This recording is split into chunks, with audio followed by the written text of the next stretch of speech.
வணக்கம் and welcome to my channel. இன்னைக்கு நம்ம சேனலில் ஃபேட் லாஸ்க்கு ஹெல்ப் பண்ணக்கூடிய நல்ல சத்தான கொள்ளு தோசை எப்படி பண்ணுறதுன்னு பார்க்கலாம் வாங்க. கொள்ளு தோசை பண்ணுறதுக்கு 150 ml கப்பில் 1 கப் கொள்ளு எடுத்திருக்கேன். அதே கப்பில் 3 கப் வந்து இட்லி அரிசி. நீங்கள் எந்த கப் மெஷர்மெண்ட் வேணால் யூஸ் பண்ணிக்கலாம். 1:3. அதில் வந்து 2 டீஸ்பூன் வந்து வெந்தயம். இது எல்லாமே தண்ணி ஊற்றி நான் வந்து 8 மணி நேரம் ஊற வச்சு அதுக்கப்புறம் நம்ம அரைக்க போகிறோம். இப்போ ஃபஸ்ட்டு அரைக்கும் போது வெந்தயத்தை ஆட் பண்ணிடலாம். வெந்தயம் நல்லா நைஸாக அரைஞ்சதுக்கப்புறமா நம்ம கொள்ளை ஆட் பண்ணலாம். இப்போ பாருங்கள், வெந்தயம் அரைஞ்சிருச்சு. இந்த மாதிரி நல்லா நைஸாக அரைஞ்சதுக்கப்புறமா நம்ம கொள்ளை ஆட் பண்ணிடலாம். இப்போ கொள்ளு போட்டதுக்கப்புறமா லைட்டாக தண்ணி தெளித்து விடுங்க. கொள்ளு ஃபுல்லாக நசுங்கினதுக்கப்புறமா நம்ம தண்ணி ஆட் பண்ணால் போதும், இல்லைன்னா வந்து அது நசுங்கிறதுக்கு ரொம்ப லேட் ஆகும். இப்போ பாருங்கள், கொஞ்சமாக தான் தண்ணி ஆட் பண்ணேன். ஒரு 5 மினிட்ஸில் இந்த அளவுக்கு வந்துருச்சு. நம்ம இந்த ஸ்டேஜில் மறுபடியும் தள்ளி கொடுத்துட்டு லைட்டாக தண்ணி தெளித்து விடலாம். பாருங்கள், லைட்டாக தண்ணி தெளித்து விட்டதுக்கே எனக்கு கிரைண்டர் ஃபுல்லாகிடுச்சு. நான் இதுக்கு மேலே என்னால் அரைக்க முடியாது. அதனால் நான் இதிலேருந்து பாதி எடுத்து நான் வச்சுட்டு 2 போர்ஷனாக நான் அரைக்க போகிறேன். இப்போ பாருங்கள், நான் ஹாஃப் எடுத்து தனியாக வச்சுட்டு மிச்ச ஹாஃபை நான் அரைச்சி முடிச்சிட்டேன். உங்களுக்கு நான் காட்டுறேன் எப்படி இருக்குன்னு. பயங்கர சாஃப்டாக இருக்குது. ஆனால் தோலெல்லாம் வந்து ஃபுல்லாக அரையலை. நீங்கள் இப்போ முழு உளுந்து போட்டு அரைச்சிங்கனாலும் இப்படி தான் இருக்கும். உங்களுக்கு தோல் அங்கங்கே தெரியதான் செய்யும். அது ஒன்றும் பிரச்சனை இல்லை. நம்ம தோசை ஊற்ற போகிறதுனால it doesn't make any difference.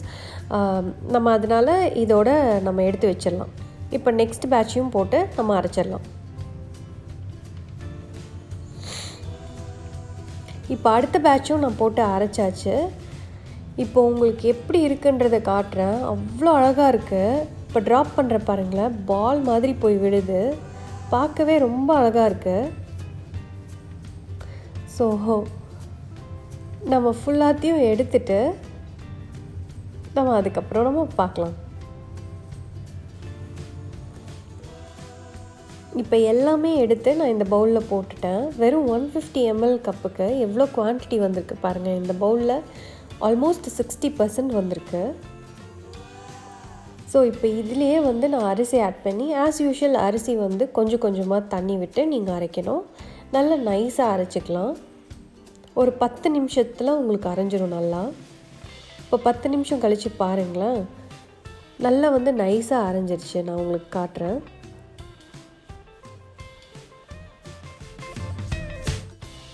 இப்போ வந்து இந்த கொள்ளு மாவுலேயே வந்து நம்ம அரைச்சி வச்ச அரிசி மாவையும் சேர்த்து ஆட் பண்ணிவிட்டு கொஞ்சம் உப்பும் சேர்த்து மிக்ஸ் பண்ணிவிட்டு நல்லா மிக்ஸ் பண்ணி கொடுத்துருங்க. மிக்ஸ் பண்ணிவிட்டு நம்ம இதை வந்து புளிக்க வைக்கணும். நீங்கள் வந்து ஒரு 12 to 24 ஹவர்ஸில் புளிச்சிரும் கோல்ட் கண்ட்ரீஸில் இருக்கீங்கன்னா. இல்லை வெயில் இருக்க ஏரியாவில் இருக்கீங்கன்னா ஒரு 6 to 8 ஹவர்ஸ்லேயே உங்களுக்கு புளிச்சிரும்.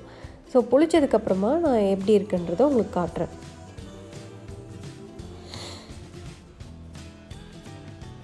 எனக்கு புளிக்கிறதுக்கு வந்து 12 மணி நேரம் ஆச்சு. இப்போ பாருங்கள், உங்களுக்கு நான் எப்படி இருக்குன்னு காட்டுறேன். பார்த்தீங்களா, இப்போ நல்ல புளிச்ச மாவு. இதிலேருந்து ஒரு போர்ஷன் மட்டும் நம்ம தனியாக எடுத்து அதில் வந்து கொஞ்சமாக தண்ணி விட்டு தோசை மாவு பதத்துக்கு நான் மிக்ஸ் பண்ணி வச்சுருக்கேன்.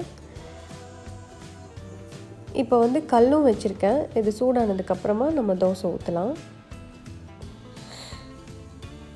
இது வந்து உங்களுக்கு ரெகுலர் தோசை மாதிரி தான் இருக்கும். நம்ம உளுந்து போட்டு அரைக்கிற தோசை மாதிரியே தான் இருக்கும். டேஸ்ட் வைஸ் உங்களுக்கு எந்த டிஃப்ரென்ஸும் தெரியாது. நீங்கள் ஊற்றும் போதும் உங்களுக்கு எந்த டிஃப்ரென்ஸும் உங்களுக்கு தெரியாது. அந்த தோசை ஊற்றுற மாதிரியே தான் இருக்கும். ஸோ இப்போ நான் இதை மூடி வச்சு ஒரு 2 மினிட்ஸ் நம்ம குக் பண்ணலாம்.